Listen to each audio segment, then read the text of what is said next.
Hello dear student, welcome. तो अभी financial analysis में मिसिंग वाला सम सॉल्व कर रहे हैं कि किस तरह करंट रेशियो को सॉल्व किया जाए। जब करंट रेशियो दिया है, वर्किंग कैपिटल दिया है, तो करंट एसेट्स और करंट लायबिलिटीज़ को कैसे फाइंड करेंगे। तो सबसे पहले आपको मालूम होना चाहिए फॉर्मूला क्या है। What is working capital. Working capital का फॉर्मूला क्या है, current assets minus current liabilities. Okay, ये फॉर्मूला याद होना चाहिए। अभी अपने को क्या दिया, करंट रेशियो 2.4 है।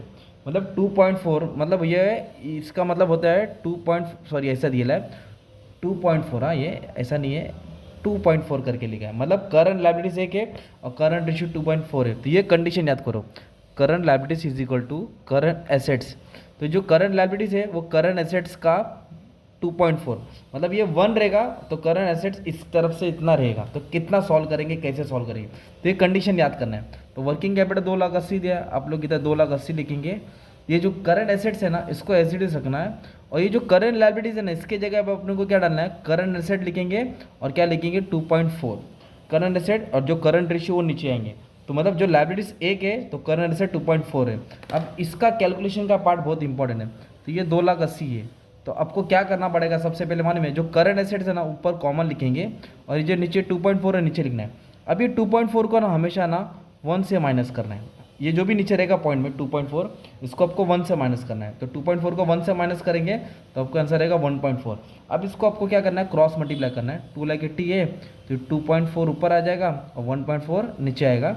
अब इसको सॉल्व करेंगे, अपने को क्या मिल जाएगा, करंट एसेट्स। तो ये कैलकुलेशन सॉल्व करेंगे तो 2,80,000 है, ओके, 2,80,000 है इंटू 2.4, ओके, और डिवाइड बाय 1.4, तो कितना मिला 4,80,000। तो ये तुम्हारा करंट एसेट आ गया 4,80,000। वर्किंग कैपिटल कितना है 2,80,000। तो फिर करंट लायबिलिटीज क्या करेगा, तो करंट लायबिलिटीज के लिए क्या लिखेगा, यही लिखने का 4,80,000 और इसको डिवाइड करेंगे किससे, 2.4 से। तो अपन को करंट लायबिलिटीज भी मिल जाएगा।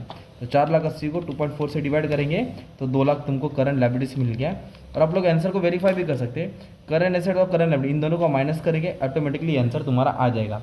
तो इस तरह ये मिसिंग फिगर वाला सॉल्व करते हैं। तो ये शॉर्ट वाला सम था, तुमको याद रहना चाहिए। ये मिसिंग एमसीक्यू में भी आ सकता है, और जो एमकॉम वाले तुमको तो ये काम आने वाला ही है, तो इसको अच्छे से तुमको प्रैक्टिस करना पड़ेगा।